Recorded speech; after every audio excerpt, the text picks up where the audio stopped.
the sacred Dara. Okay, let's just do the 4 limitless contemplations. Okay. May all beings have happiness, created the causes of happiness. May they all be free from suffering and creating the causes of suffering. May they find that noble happiness which can never be tainted by suffering. May they attain universal impartial compassion, free of worldly bias towards friends and enemies.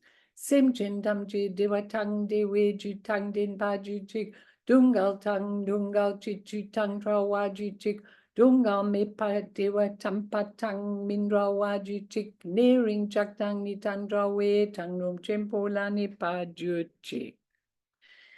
So today, let's go back to part 2 of changing our lives through understanding the nature of space, light, and appearance. So I want to start with a story which I think really teaches a lot about our stuff and where we are. A well-dressed man came to see the abbot of a large monastery and said to the abbot, "I'm disillusioned with life and I wish to attain enlightenment, to be freed from these sufferings, but I have no capacity for sticking long at anything." Join the clan of everybody. Okay? No capacity. I could never do years of meditation and study and austerity. I would relapse and be drawn back into the world again, painful though I know it to be. Is there any short way for people like me? Well, there is, said the abbot. If you're really determined, tell me, what have you studied? What have you concentrated on most in your life? Why, nothing really. We were rich and I did not have to work. I suppose the thing I was really interested in was chess. I spend most of my time playing chess. The abbot thought for a moment and said to his attendant, "Call such and such a monk and tell him to bring a chessboard and men." The monk came with the board and the abbot set up the 2 men. He sent for a sword and showed it to the 2. "O monk," he said, "you have vowed obedience to me as your abbot, and now I require this obedience of you. You will play a game of chess with this youth, and if you lose, I shall cut off your head with this sword. But I promise you that you'll be reborn in paradise. If you win, I shall cut off the head of this man. Chess is the only thing he's ever tried hard at, and if he loses, he deserves to lose his head also." They looked at the abbot's face and saw he meant it. He would cut off the head of the loser, and they began to play. With the opening moves, the youth felt the sweat trickling down his heels as he played for his life. The chessboard became the whole world. He was entirely concentrated on it. At first, he had somewhat the worst of it, but then the other made an inferior mood, and he seized his chance to launch a strong attack. As his opponent's position crumbled, he looked covertly at him. He saw a face of intelligence and sincerity, worn with years of austerity and effort, and he thought of his own worthless life, and a wave of compassion came over him. He deliberately made a blunder and then another blunder, ruining his position and leaving himself defenseless. The abbot suddenly leaned forward and upset the whole board. The 2 contestants sat stupefied. "There's no winner and no loser," said the abbot slowly. "There's no head to fall here. Only 2 things were required." And he turned to the young man: complete concentration and compassion. And you have today learned them both. You were completely concentrated on the game, but then in that concentration, you could feel compassion and sacrifice your life for it. Now stay here for a few months and pursue our training in the spirit, and your enlightenment is sure. He did so and got it. Okay. I love that story because I really think that that story is extremely important for all of us, because I think that I think that we have to take our values in life and really look at them. If you want to attain enlightenment, if you want to go beyond this life, you can't keep getting caged in it. And everything in our awakened mind is to know these 3 that we were talking about last week: space, light, and appearance. And to go back to the similes that I used for it last week, I said, space, light, appearance. Mother, son, S-O-N, and energy. Essence, nature, unlimited energy. Emptiness, awareness or clarity and luminosity, and the unity or inseparability of the two. Dharmakaya, Sambhogakaya, Nirmanakaya, they all mean the same, just different ways of expressing. Primordial purity, what a beautiful term. Spontaneous presence, it means it comes out of the primordial purity spontaneously, and infinite display, or the view, the meditation, and the conduct, or the base, the path, and the fruition.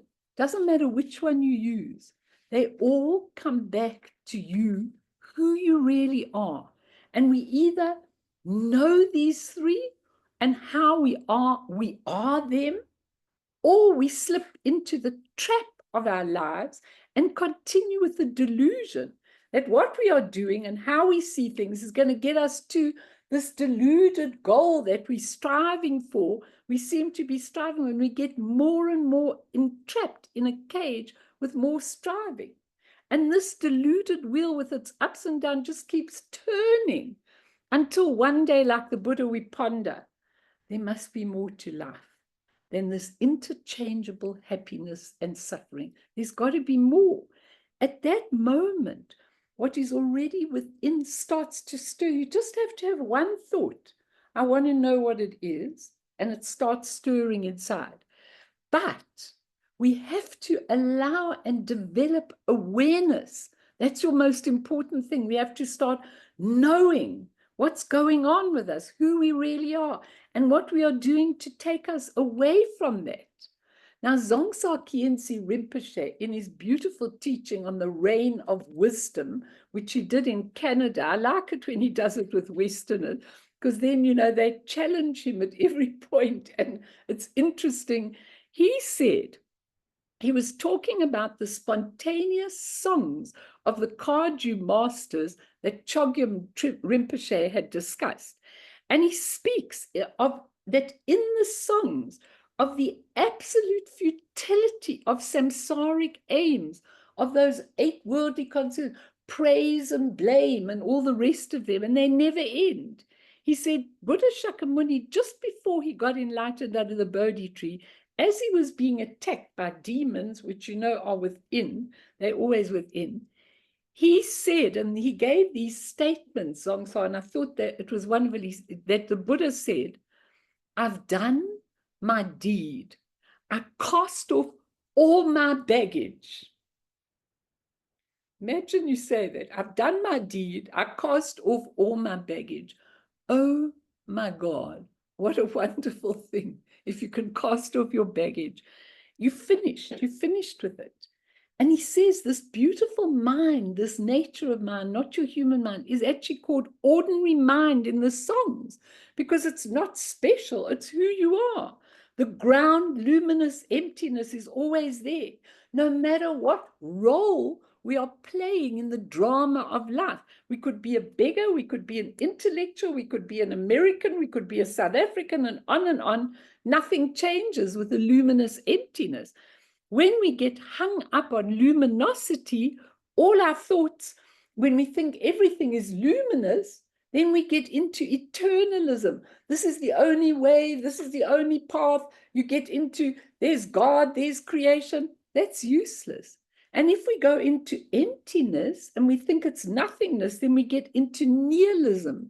And neither of those are ever. We can still live our lives here, but we have to know who we are. And in the one song, luminous emptiness, is described as a beautiful young woman. She's perfect, absolutely perfect. And he says, attached to her baby toe is a string, which is her attachment to the human mind, her attachment to the human mind.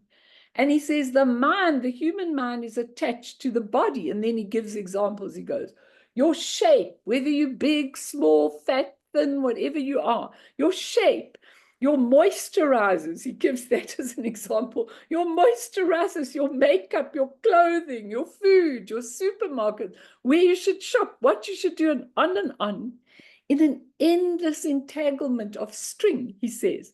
And then you're entangled with people and entangled with situations, on and on and on. And in the song, the master says, if we can untangle one of these strings in a lifetime, we've gained a lot. No way. No ways am I coming back each time to detach, to not attach to one string at a time, which means about another 1,000 lives. No, I can't. He says, this luminous bliss, this Buddha nature is called our ordinary mind because it's how we are, okay? And we can speak any language and we can be in any situation. It's still there. But without awareness, we can't do anything. So I just wanted this morning, because I want to finish this thing on Tengwa Wangyo Rinpoche, because I really think it's so special what we started last time. And you can butt in from now onwards. But I wanted to, and then I made a decision. I wanted to, first of all, just give you a little from the golden letters, my notes from the golden letters. And I was actually thinking about how I got this teaching, how I got this text, and how I wrote. I mean, every single page in this book is underlined and written with all my notes. And then I thought, you know what, next year, I actually have to give you a couple of sessions on the golden letters because it's so valuable. I can read it every few months and then I'm absolutely enamored with everything. But how I got it, just funny, you know, because it's a funny story. When I was in India, there were two girls that I was friendly with, two of the people on the retreat.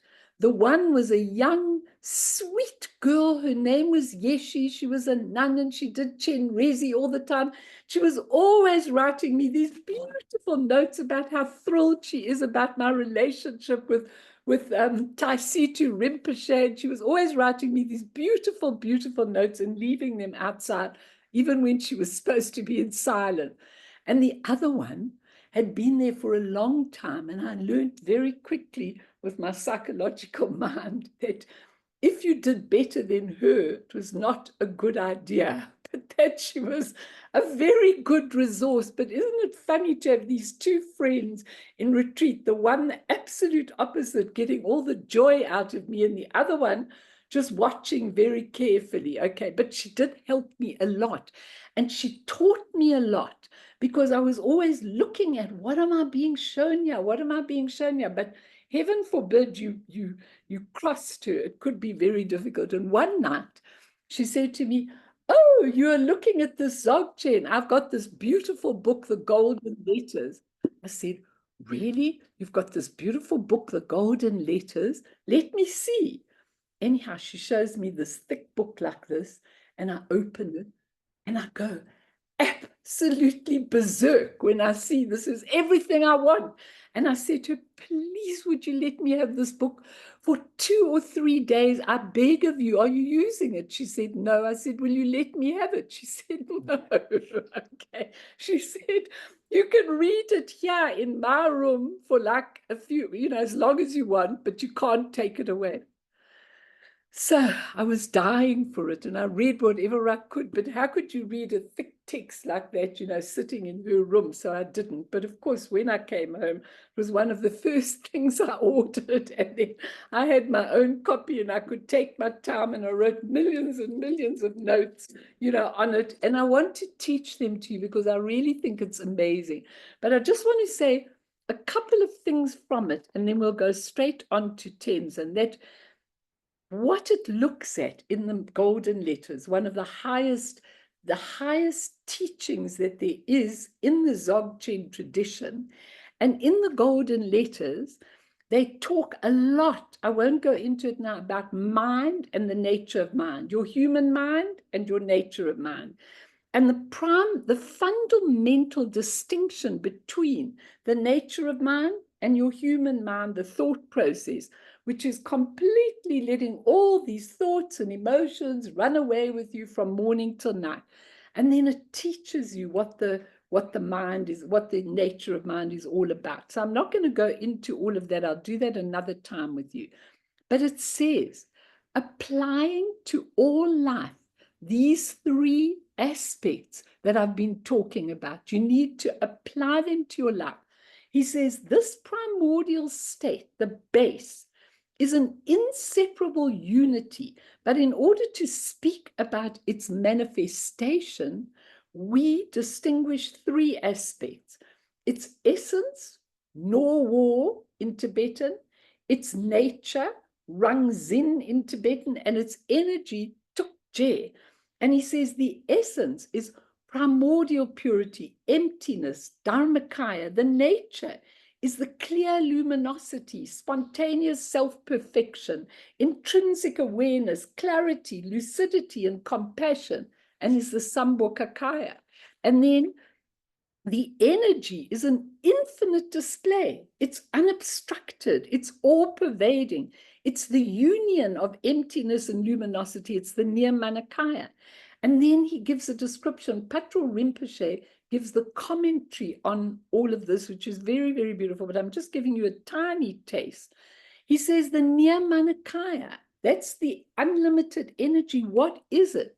He says it manifests in time and history, in samsaric, material, conditioned existence. It's uncertain as it may manifest at various times and various places, which is so incredible because that Nirmanakaya can manifest in lots and lots and lots of places. And I know lots of the masters, and I remember that lovely story once when I was at Sammy Ling, and this girl, Joy, she went off. I was walking around the stupa with Lama Yeshe Rinpoche, and she went off. I've told you the story before. She went to another place, and then she came running all the way back to us. And I said, what are you doing back? I thought you went somewhere else. She said, I went to another part of Sammy Ling, and Lama Yeshe Rinpoche was walking there. So I came back to see if he was still walking around the stupa. You know, I just laughed because a Nirmanakaya can manifest anywhere, anytime. It can manifest as a bridge. It can manifest as anything, medicine, whatever you need. The Sambhogakaya, if you look at it, manifests in eternity, beyond time and history. And it dwells only in a timeless moment to a celestial audience, a transcendent place, 5 certainties. You know, it has a supreme teacher, a high audience, the highest teaching, the highest disciples. That's what happens in the Sambhogakaya. Now, we should be able to go there during our lives. If we had evolved enough, we should go there and be able to get teachings. But it's actually inside of you, the Sambhogakaya. And then lastly, it says the Dharmakaya also possesses certainty and transcends all locations in time and space. It's all pervasive, beyond all limitations and forms, beyond conceptions by intellect or expressions in words. The proper description, he says, of the Dharmakaya is profound silence. Profound silence, which is amazing.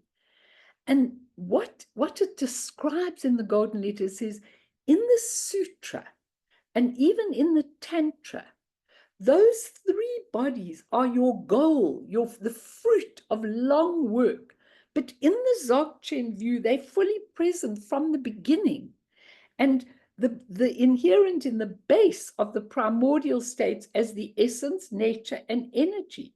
And he says, in the Dzogchen, the base is the 3 bodies. The path is the 3 bodies, and the fruit is the 3 bodies. There's no difference. There's no anything. We don't go anywhere at all because we've already arrived at the goal before starting out on the path. You spend your life searching in the world for the great treasure and then find it concealed in our own house, all alone. I mean, amazing. And you have to get to the state of contemplation. And what does that mean? We'll do a meditation just now. It means the state of immediate, intrinsic awareness. We have to wake up from this life. There's no other way to get there, because otherwise, I promise you, the life swallows you up completely and totally, can swallow you up right now. There's so many things to do and so many things to attend to, and so much how your mind is going all the time. It swallows you up. And then you lose that awareness. You become deluded. And I want to give you Tenzin Wangyal Rinpoche's teaching on it, because it's really, really exquisite in terms of it. Does anyone want to say anything or ask anything or comment or just give your response? I'm very happy if you do, because it's so profound. It's so, I just watch, myself included, please don't exclude me, making such a mess of everything, just getting winded and entangled in everything, and just never being able to come out. The difference maybe of what I'm doing now is that as soon as there's something that I really find is a mess, then I never just leave it like that. I always go and sit and go inside and try and see what this is, what is being shown to me. Sometimes you're being shown something and you don't even have the awareness that you're being shown that. You have no idea what you're being shown. You're so caught up in your life, you can't see further than that. I'm happy if you want to ask or talk. If you're happy with me blah, blah, blahing on, I'm happy to do so. But if you want anything, please do. The story that you told of the chess game, that's made a tremendous impression on me, because it really sums the whole thing up, because it doesn't matter what your state of mind is. If your heart can go out and you can appreciate the other, then the other and you become one. Exactly. And then you throw the board out and the game's over and nobody's lost. And that is the beauty of the whole teaching, I think. And then I think so as well. But how do we stop the game? How do we stop this endless game? I just see so many people caught up in this game of life. And but then the you, thing, sorry, yeah. no, carry on, sorry. No, you carry on. No, Your wisdom. I think one of the things that come to mind anyway is that we should mind our own business. In other words, it doesn't matter what the other person says or does or implies or doesn't imply. It's got nothing to do with me unless I step into it and I take whatever is presented as my own personal desire, my own personal aim. It's got nothing to do with me at all. And I'm reminded also there's a story of two monks had been together for years and years and years. And then a third one joined them. So they decided that night they're going to spend the whole night on the banks of a river, and they would sleep there the whole night. So they're there, and then suddenly the one monk stands up. He says, "I forgot my mala." And he walks a little bit, then he walks across water to the other side, comes back with a mala, and he comes back. And so the second monk said, "Oh, you know what? I left my prayer book there." So he walks a little to the side, and he crosses the river, and he comes back with his book. And then the third one who just joined there said, "You know, the two of you're trying to brag in front of me. You think I can't do all these things? Just because you do it, I'll do it. I'll show you." So this new monk stands up and he doesn't walk to the right. He says, "I'm going to do it right here in front of you." So he walks and goes plonk and he falls in the river. Then he gets up again. He says, "I'll try again." And he gets fed up and he falls in the river. And the third time falls in the river. So the one My uncle's been there a long time, says to the other one, should we tell him where the stones are? Oh God, that's hilarious. That's life. That's life. I mean, it's just unbelievable because that's life. And we really have to stop on this path of life. I agree with that so heartedly, that there are always tricks and trades, and it actually hasn't got much to do with you. But if you're on a mission to prove yourself in the world, to show that you are something, and I think in many ways, I was on that kind of mission at the beginning of my journey, into spirituality. I think I was on a mission of that kind of thing to prove myself. And now I feel thoroughly ashamed about it. I just feel that if you can teach something really special to people, what a privilege and what an honor it is. It really, really is. And there's nothing about me that does it. I think it's what comes through you and what's there that's so important. So I think your story is beautiful. So let's go back quickly, Hala Iga, let's go back now to Tenzin Wangyal Rinpoche, and let's look very quickly at what we did last week. So he talked about the nature of space, light, and appearance. I'm not going to give you much. You can go back and listen to it. But space, he says, is commonly referred to as the mother. Light is called the sun, S-O-N, and appearance as the energy. The mother is the origin and the source, the space where we try to abide during meditation. And she is the base of both samsara and nirvana, and the base of everything in ourselves, omnipresent, pervasive, and changeless, and everything. The light, that's the space. The light we were talking about last week, you can go back and listen if you didn't get it, is called the sun, S-O-N, because it arises from the mother and is inseparable from the mother. If the mother is the clear, empty sky, then the sun is like the sun, S-U-N, in the sky, the light that illuminates space. You have to understand that space is always illuminated with awareness, with beauty, with everything. It's illuminated. It's not space like you see in your room. It's space that's got a nature, okay, and it's awareness. It's the subtle light of awareness. That's what the sun is. And this luminous self-awareness is known as Rigpa, the Sambhogakaya. The sun experiences the S-O-N as the mirror experiences, a direct, clear perception from the base. That's how the sun experiences. And appearances we talked about were the energy that comes out of them, because everything that appears in our experience, all appearances are just energy. That's all they are. Energy's manifestation, nirmanakaya. And what we talked about last time, and I want to mention it again, is that he speaks about the sound, light, and rays. Now, all of this is so clear in the Bardo teachings. And the bottom line is that with the energy, if you see the energy as sound, light, and rays, when you die, the first thing you see is the mother. If you're the sun going out to the mother. There's no color, there's no rainbows. It's the clear, pure light.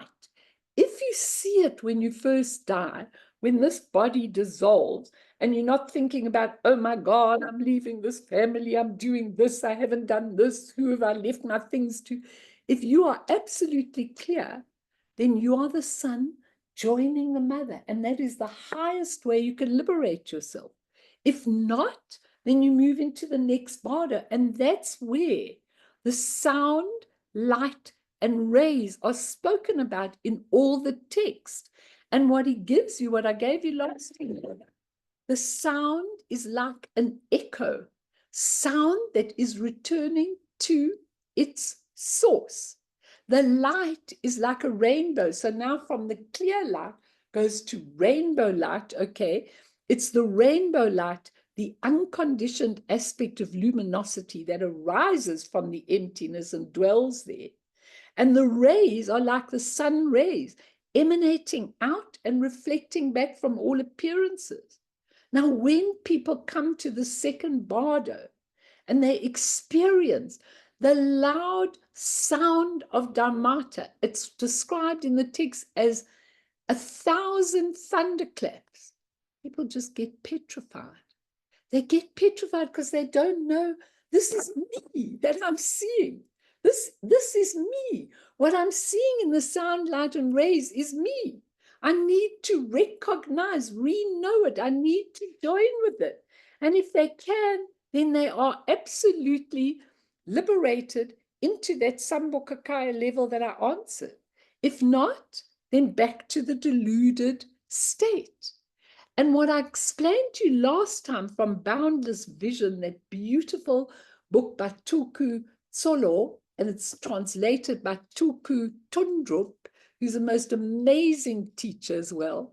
When you look at there, he said that, and you'll see when I come to the conditional body, which is our human body, he said there that in the first moment, the first split second that you see something. So if I open the Zoom and I see you, my eyes are seeing you. So it's the visual consciousness, okay? My eyes are seeing you, the consciousness is seeing you, and the mind is seeing you. In that first second, they are absolutely united, and you see it as it really is.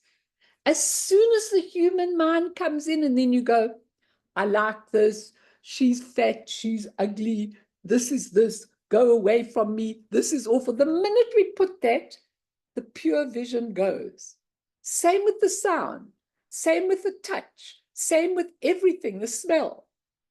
We see it impurely because the mind comes in and then classifies what we see in terms of our human perception, our conditioning, our where we've come from, all of those kind of things. So it's amazing. And then he asks the question, Tenzin Wangyal Rinpoche, he says, how does the conditional body develop? This is the conditional body that I've got, that you've got. It's the body that is dependent on causes and condition, not the light body. Then goes on to the light body afterwards. But let's look at this. If you recognize that every experience that you have is nothing more than the pure energy of the inseparable state of space and light, mother, sun, essence, nature, experiences disturb you much less. Like as soon as you see something, even if in your perception it's ugly, I had to do this, or I don't like this person, or they're awful to me. As soon as you see that, okay, when you know that everything outside of you is just a mirror reflection of what you've created, you're not disturbed by it. You want to quickly work through it and get it right so that you don't have to carry on. And when you start to see the pure visions, it's like when you walk into a master and you are so and you are with what's going on in your life and everything. And they see that. They see you hassle. They see the earthly thing, but they see your beautiful nature. They see who you really are. They see why you've come to do all of this in this lifetime. They see it in an instant. And that's why they often give us advice that is so profound. This morning, Lama Yeshe Rinpoche dictated a text message to both me and my husband, okay? I was so shocked by this text message. I'm not going to tell you about it until I've worked it through, but I haven't had time to go into it. But he sent me a shocking text message. And then a PS a bit later, you know, he doesn't do it. He calls Annie Lama. He says, write this to Melanie and Joss, not only to Melanie, okay? It's thrown me, you can't believe, okay? I saw him yesterday, but he didn't say anything like that, but now he says it on the text. But you know what? He sees the whole picture. I can only see a tiny picture until I have developed those three in me. And I've got to look at this. I've got to sit down when I've got time. It won't be today, but I've got to sit down and really work out, what is he saying to me? Because I know how his mind works. He doesn't say very much anymore. But if he wants to say something, he's in that mood, and it comes from never from his human mind. It comes from his nature of mind. And you better listen, because he's seeing the whole picture, not your teeny weeny picture. You all are absolutely mesmerized. It's so, please, Kerry's in here today. Yeah.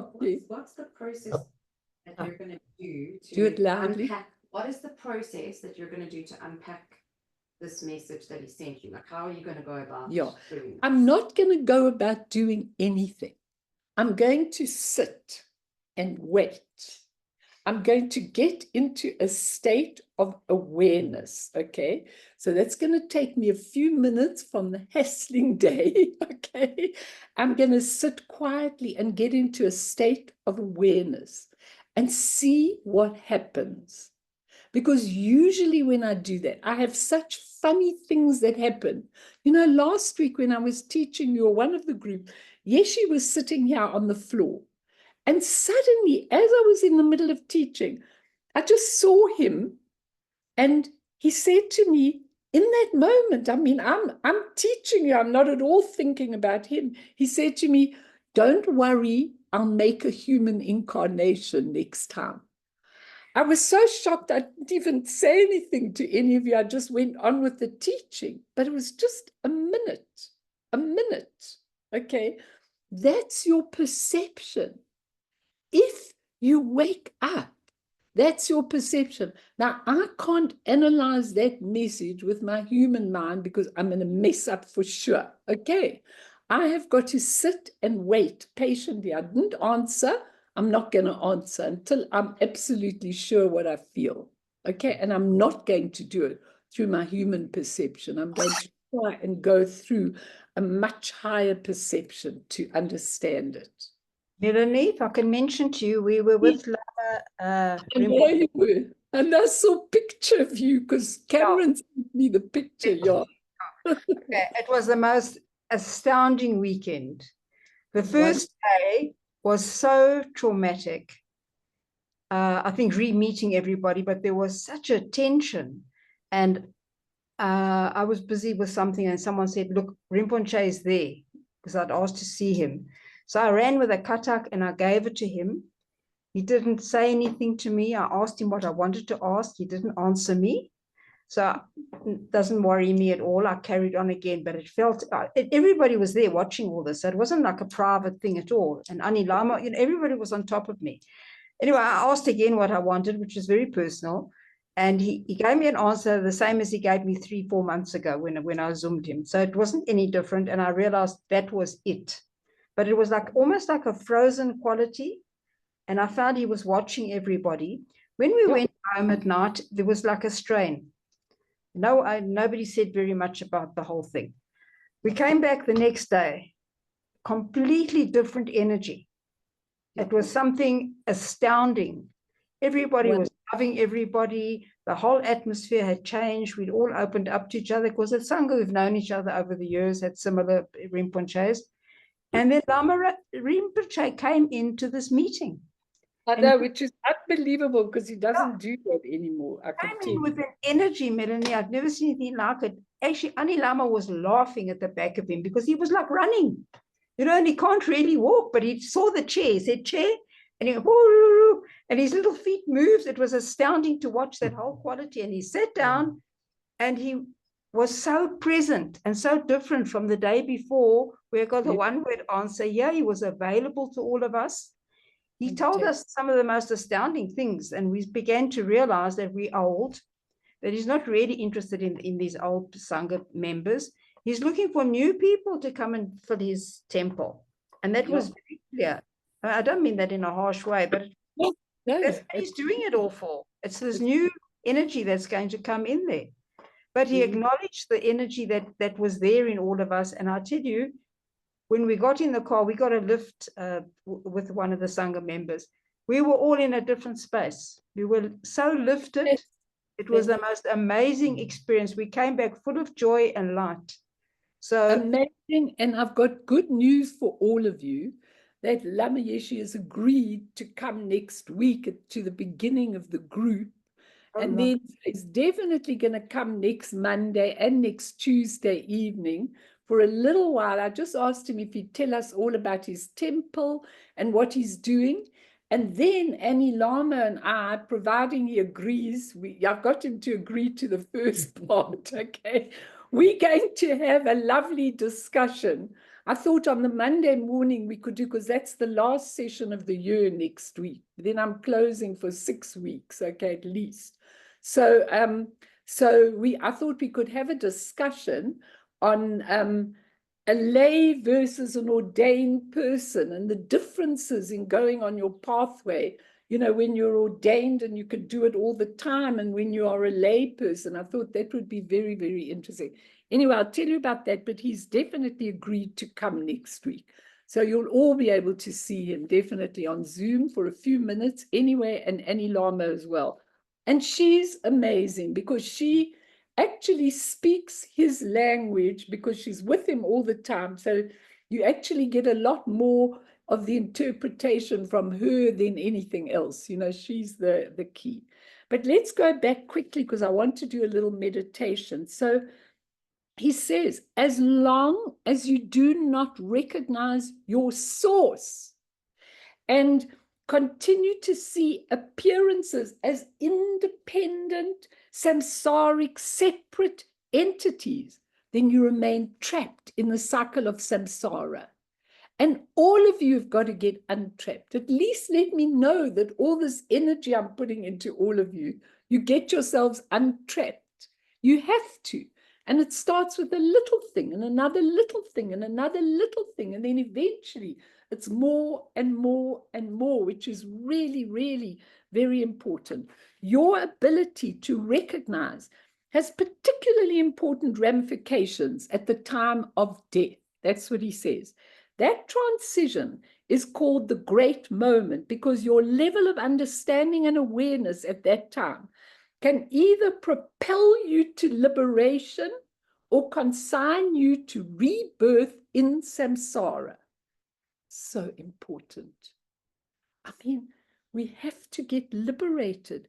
And really, really, I'm saying to Kerry, who's young still and sitting here, you know, you actually have to understand these dying teachings because, you know, even if you're not thinking of dying for another few years, you know, it's very important to understand them because it's at the time of death that you are able to release from this if you have prepared.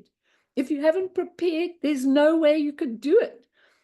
Soon after the last breath and final dissolution of the elements, the clear light of death arises, he says. At this profound moment, the consciousness is no longer veiled by the obscurations of the physical body or of the disturbing emotions, and the innate awareness appears very clearly. He writes that you experience the mother and son, inseparable space and light, inseparable essence and nature. They don't move at all. If you are familiar with this natural state, this moment presents a great opportunity to recognize that space is light, that light is space. The nature and the essence are one. They each are each other. And he says, and that light and space are energy. There's no separation between these three things. You've got to know them within yourself. This recognition of no separation appears as clear light, clear light. And he says, clear light is not white, yellow, blue, red, or green. It's pure awareness. The moment you realize that light, you are liberated. The moment you are liberated, you realize that light. This moment of realization is Samantabhadra, Buddha of enlightenment within you. So what he's saying is, when you see the colors, which is the next phase of the death, and the next phase in your life, that's why when you practice these things, and I want to give you a little bit on the body of light if we've got time. But when you practice these things, you first identify with the clear light, the mother, the essence, the space, the emptiness, the primordial purity. You first identify with that. And then when you've identified with that, then it goes on to the nature, which is luminous and all the colors of the rainbow, vivid, vivid colors. And once you can realize those as two, as one, sorry, not as two, as one, you liberate it into the next level. And if not, onto the border of becoming, where again, all your karmic things, all your imprints, all your crap, to go through another life like that. He says, if you fail to recognize the clear light and the primordial movement of sound, light, and rays as your own self-manifestation, if you fail to recognize it, then you are deluded in all experience. You are driven by your karmic patterns and the development of the samsaric body. Your next rebirth in the cycle of suffering begins. Could it be clearer? Could it be clearer?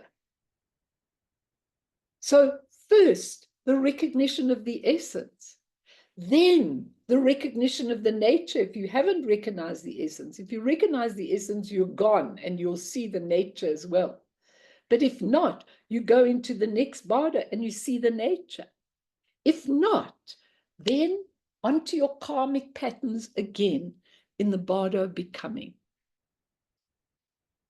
It's really important. He says a teaching from the Zhang Zung Nenju called the Mirror of the Luminous Mind describes this developmental process in detail.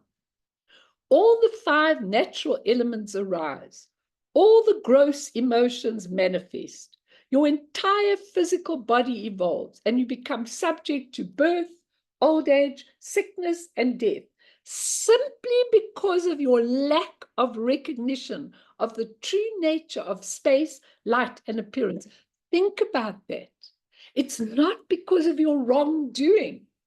It's because of your innate ignorance. You haven't learned to recognize that this is me. You think me is Melanie, Edith, Byrne, whatever. It's not you. That's just a little temporary drama you're going through. It's nothing in the scheme of things.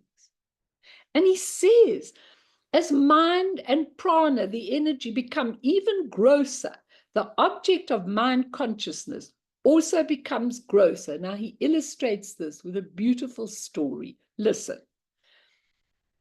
The well-known story of the lion who looked down a well and saw his own fearful appearance reflected back at him from the still water below.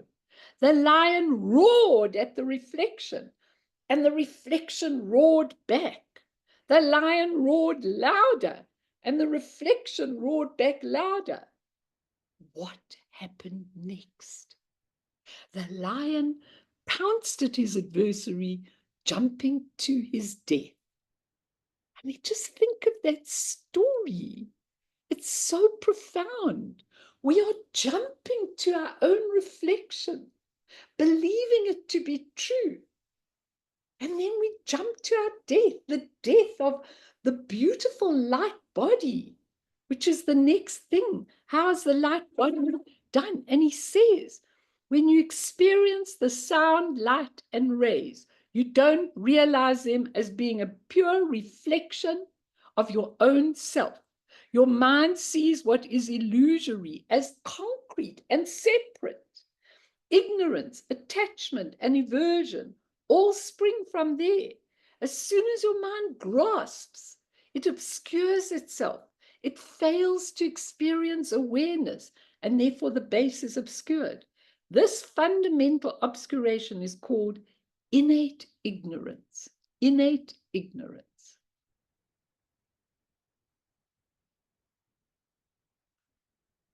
It's very profound, his teaching, and why I like his teaching. I think this is something you could all read, and it's quite easy to read, which is Tenzin Wangyal Rinpoche, the Tibetan yogas of body, speech, and mind. You know, I think that is really, really worth reading.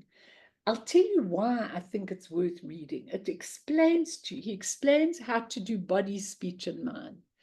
But he is really, really, really, he's him and Anam Tupten, they explain so beautifully because of living in the West for a long time. I find it so easy. Some of these other masters, you know, when I'm reading their books, I have to contemplate a million times because it's difficult to understand, and then I try and translate it for you. But he speaks right through to you. And I think it's beautiful what he says. And the next part is, how then do you achieve the body of light? Is there a chance in this incarnation? Can you achieve the body of light? Or at least, can you take some of the steps there? And how do you do it? He explains it so beautifully. And I want to give that to you. But I think we should do meditation. And if anybody wants to say anything, please do, because, or ask anything. I can see you all concentrating very, very hard. I'm not worried if there's no talking or no question, but I want you to know that this is probably the most important purpose of your life. And so it's really important for you to contemplate this. And I told Lama Yeshe yesterday, I said to him, my Monday morning people, I said, they're unbelievable. They're so devoted. They always come and they're always there and they're always listening. And so I want them to see you and see what you're trying to do in the temple. Did you two go in the temple? It's quite an atmosphere, hey? They were busy with the floor, but we saw Yeah. everything. We saw the Buddha and yeah. You just have to be in there to actually see. I mean, it's really like being on another dimension. The feeling Really. is amazing. Yeah, the feeling is quite amazing because it's not for how we see things, but let Lama Yeshe describe to you. It's not at all like that. It's actually something when these masters, you know, when they make something, they're making it for the next few thousand years. They're not making it because, you know, I took my son there yesterday and he said, how will people come to this area? I said, you'll see, my boy. One of the lamas comes. I said, not only will they come from everywhere in Johannesburg, they'll come from everywhere overseas, Cape Town and everything. It'll be jam-packed. So it does work. They have such an energy to magnetize people. It's amazing. You can't judge it in our little human standards, you know, in any way. Anyway, let's do meditation. Does anyone want to ask or say anything? Please. Arising of what you're talking about now. Yesterday, being there, that was the first time we've been there, you know, since the temple is up there. We haven't been there before. I know you haven't been for a long time. What was experienced there is that there's a tremendous stillness and support there, and it's not tangible. You can't Exactly. you can't claim it, and it doesn't matter where you are or what you're looking at. Your projection is so pure, you know, and so that the colors or the scenery or whatever, there's a realization that there's something inside me that is freed, that is where the beauty is lying. And Yeah. as the day developed, so it appeared to be the feeling of everyone. So there was just a natural response, nothing planned. There was no ego. This is what I'm trying to say. And There's then no ego there. It's amazing.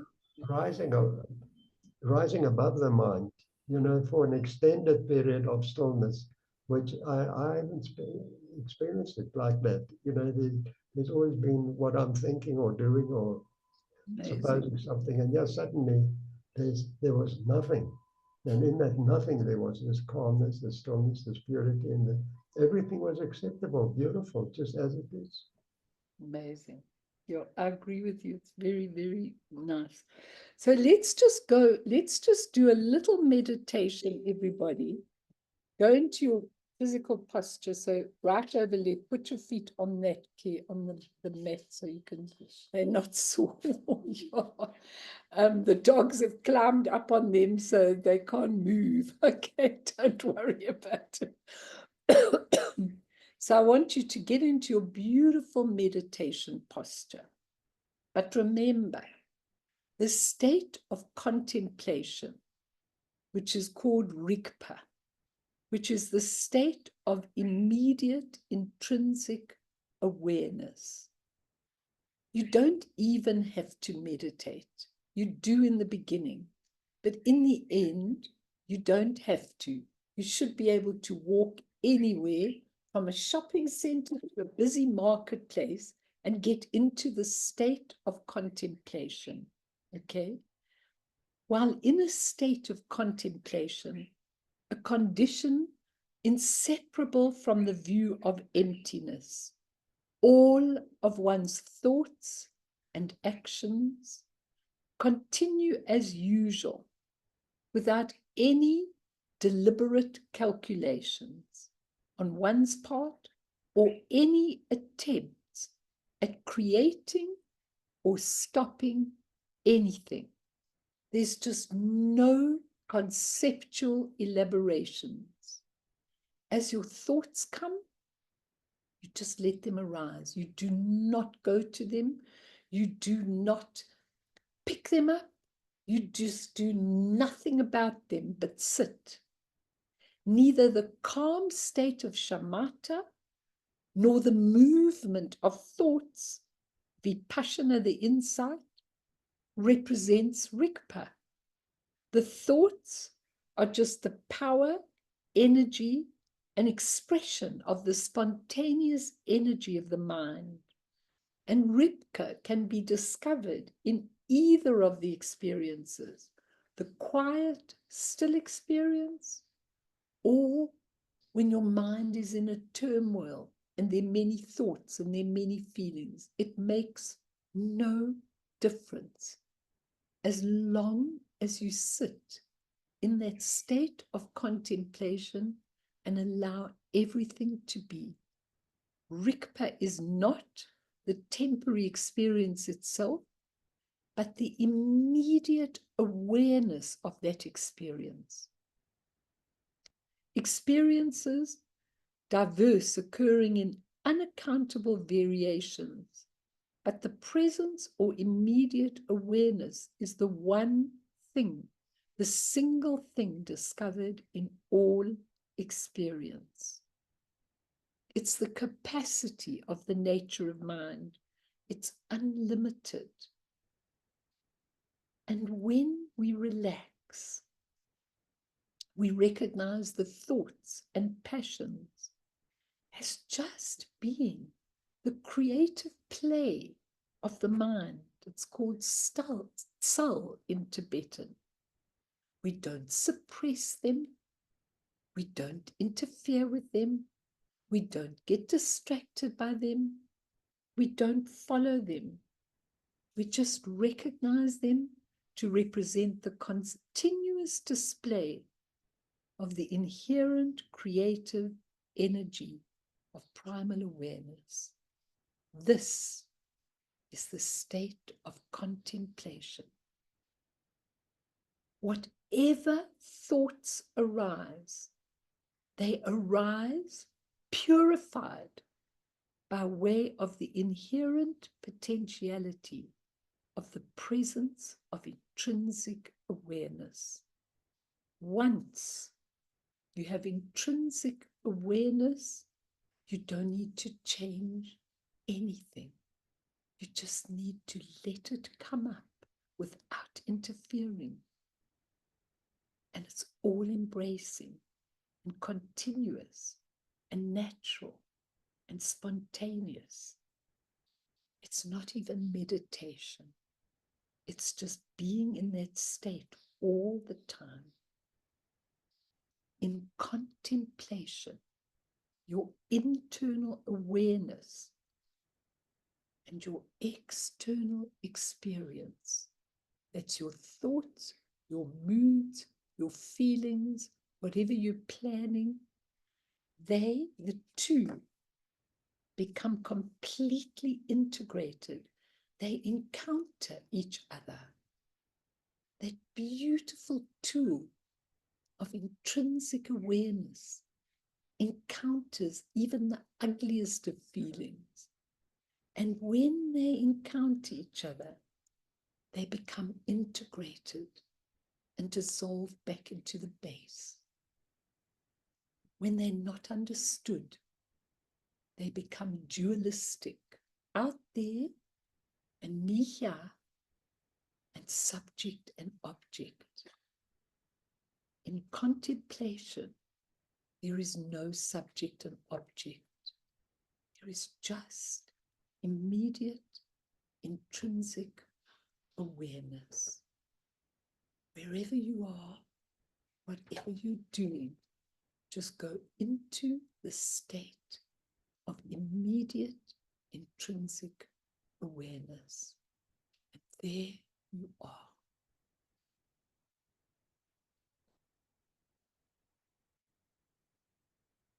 You don't even need to be sitting in meditation.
He's coming.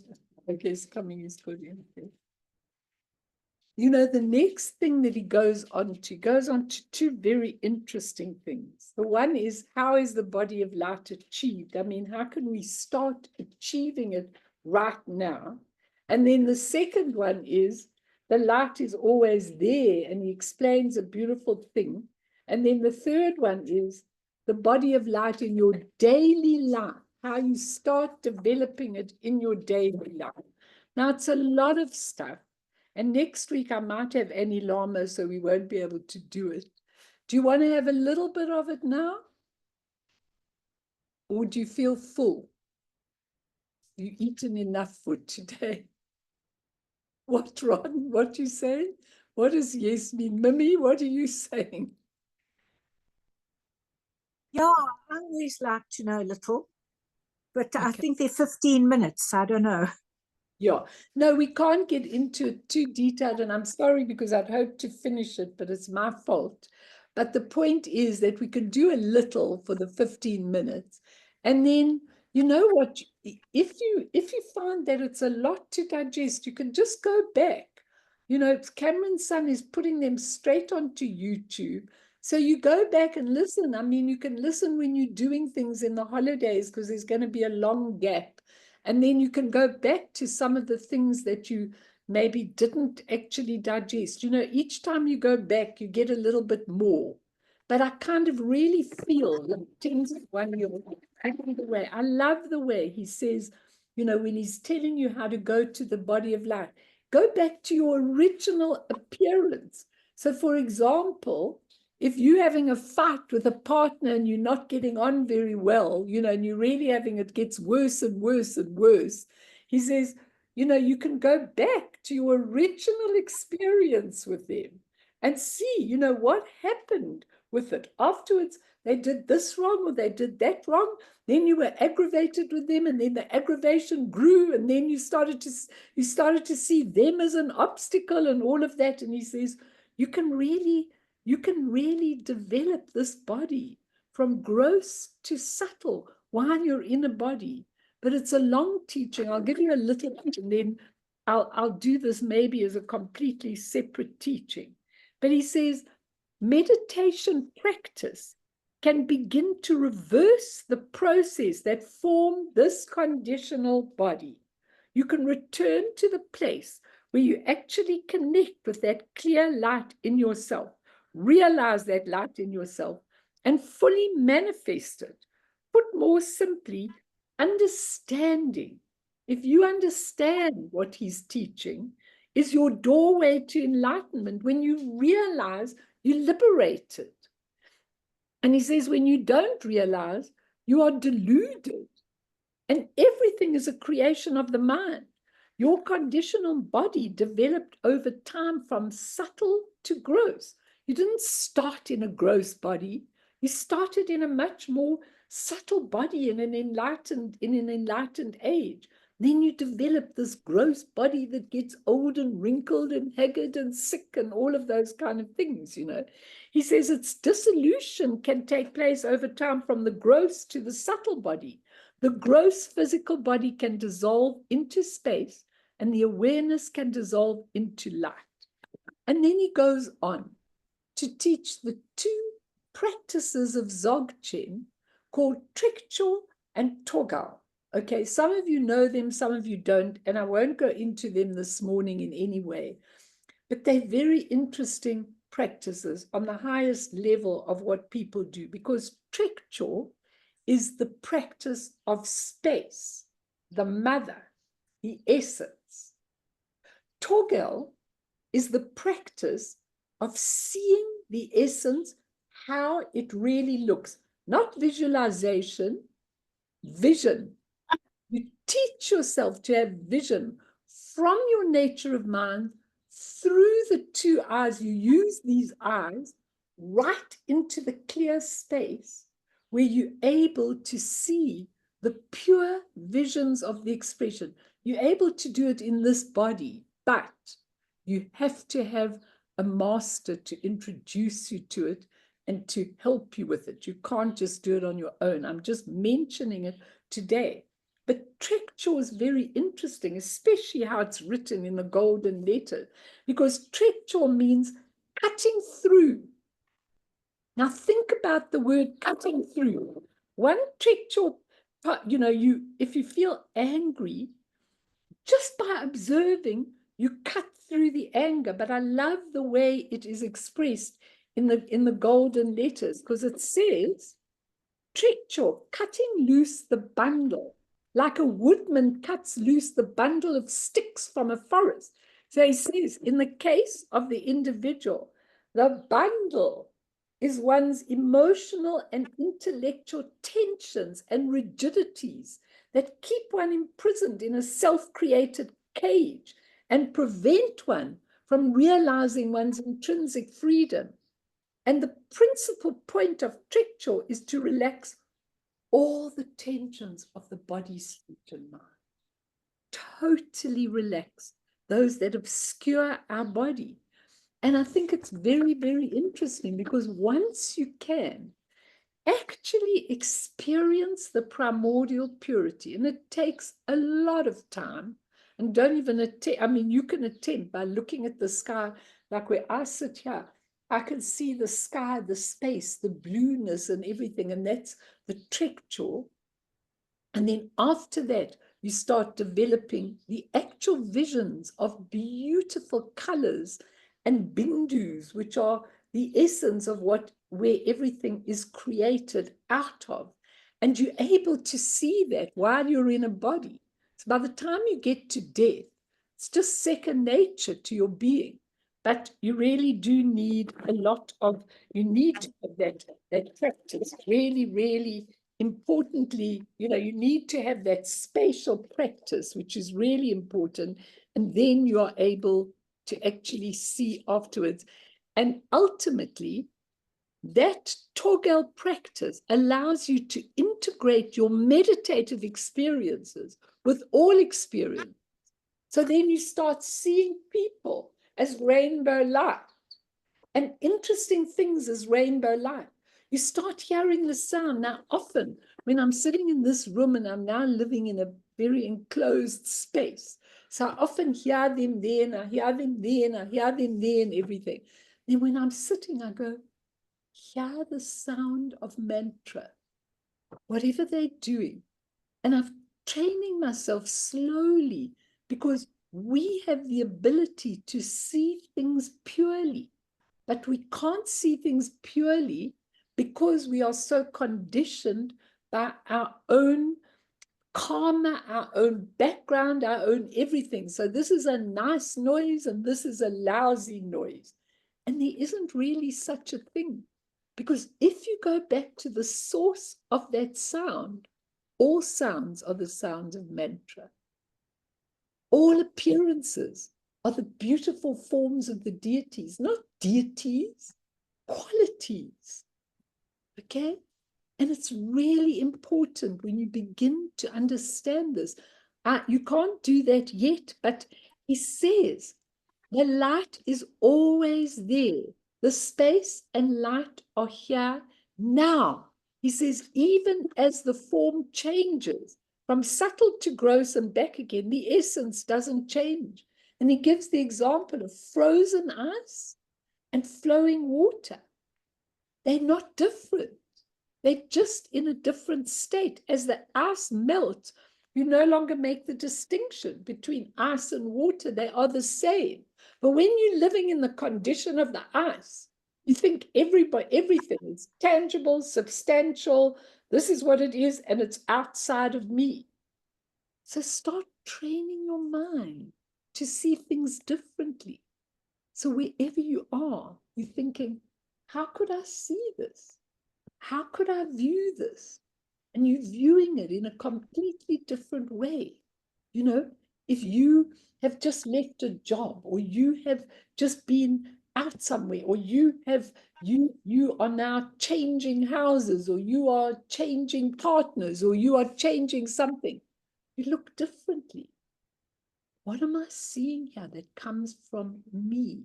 And you change it. And he gives this beautiful example because he says space is inside you, in our heart center. It's in the infinite space. It's in the subtle channels connecting the heart with the eyes. It's in our own organs of perception. It's in all external visions. It's in the visions we experience in the bardo. Space is there. Now he gives this example, and I want you to imagine. He says, imagine there's a dark room and there's a lamp fashioned from a doll. It's made into a lamp. The doll is entirely hollow, its eyes formed by cutouts. A light bulb has been affixed with the doll's heart. When the bulb is lit, it illuminates itself, the whole doll, as well as the space outside, okay? Furthermore, the light rises up and out through the eye openings, and it illuminates any object that's placed in front of our eyes. He says, imagine now. So imagine this, everybody. Imagine now that you are that doll. The same light that pervades all of space, all your experiences of life, is emanating as innate self-awareness from your heart. So there's this bulb and it's illuminating not only inside, it's illuminating everything outside. It's rising up through your channels to your eyes. Everything within your line of sight you see only because it's illuminated by and reflects the same light of self-awareness, the same light that abides from the core of your being.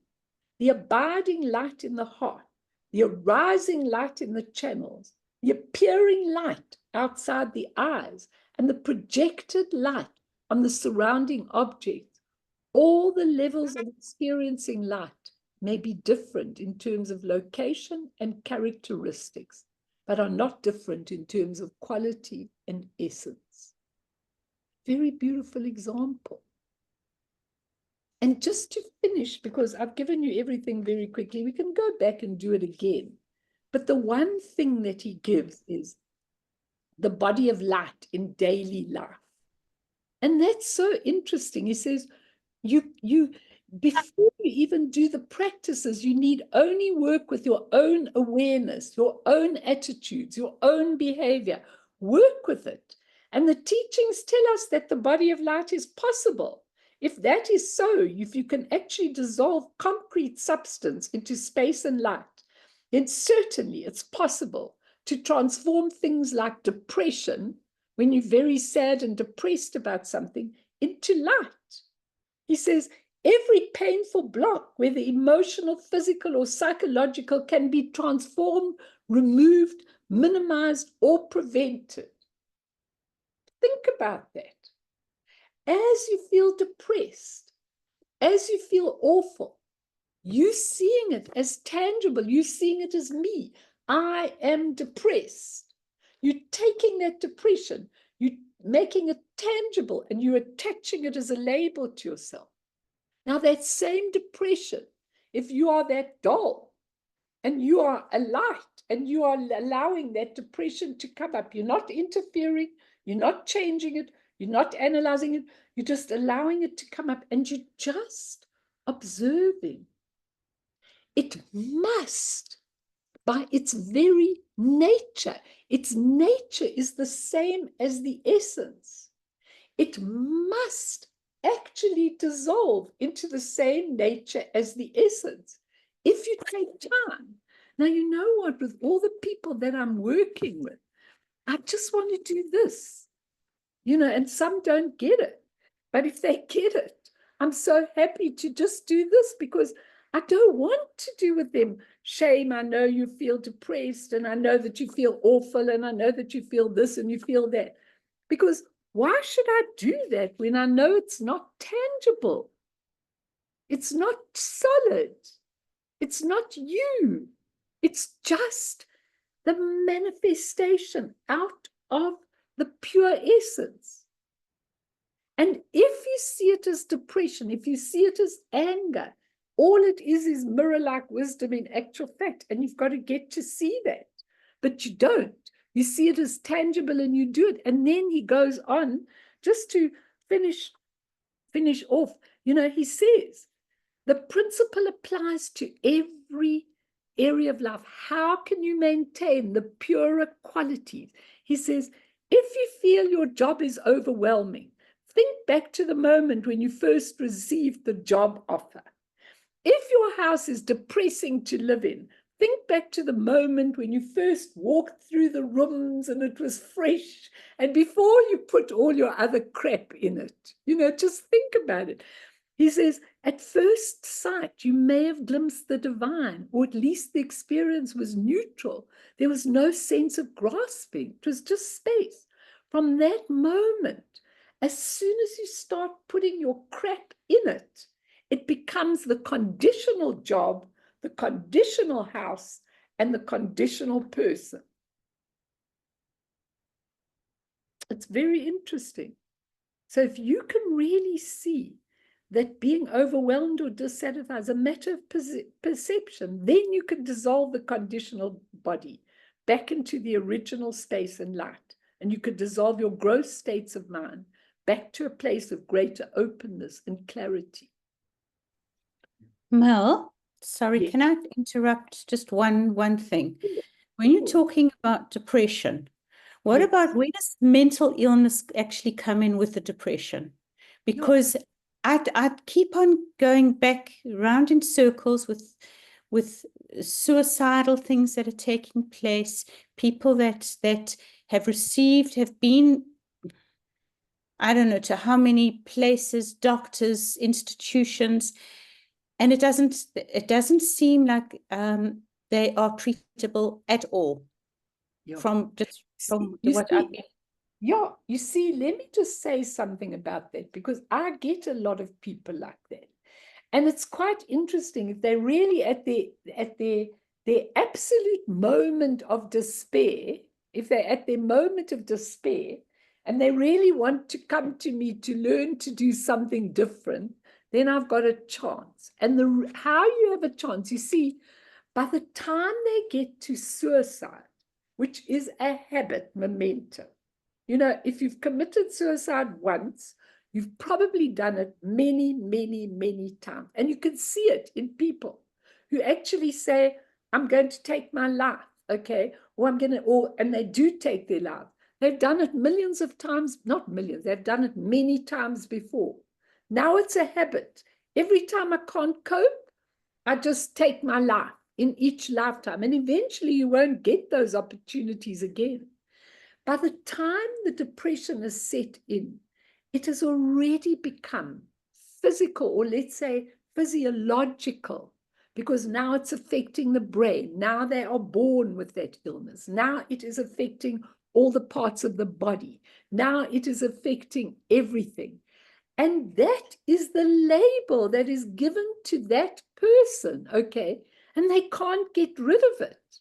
The only way I can help those people, which I know I've helped a few, but not many, because some of them are determined to go on the path of depression and determined to go and just get pills and some of the pills might be able to help a little bit, you know, to help the balance of the physiology. But the only way that I can help people is to actually say to them, do you know that there is another part of you that is not affected by this depression whatsoever?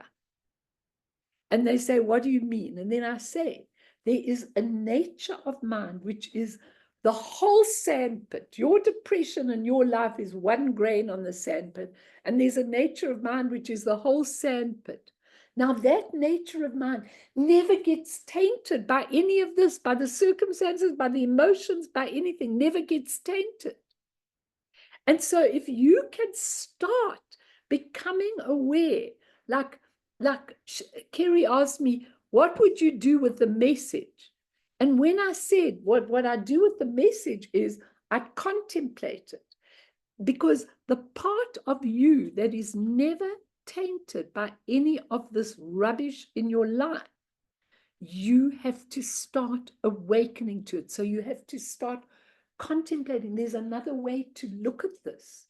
There's another way to see this. Let me try and do it. That's the only way I know how, Boone, because otherwise these depressive people, they just take so many pills. In the end, they're walking zombies, okay? And they don't know that there's any other path. This is it. This is life. This is me. This is my identity.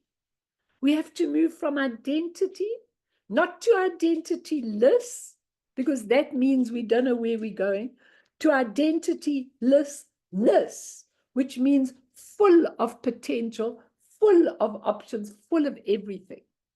It's so important. So I hope you could all get something out of this and listen a few times to it. You get used to it and you see it in your life. Let's dedicate, and then if anybody's got any question, I'll answer with pleasure. So we dedicate to all the people going through hell on earth, to all the people who are really having a hard time, to all the people who are struggling in the wars, in the this, in the that. I mean, it's just unbelievable what we hear, what we see on the news, what we hear, and everything is really unbelievable.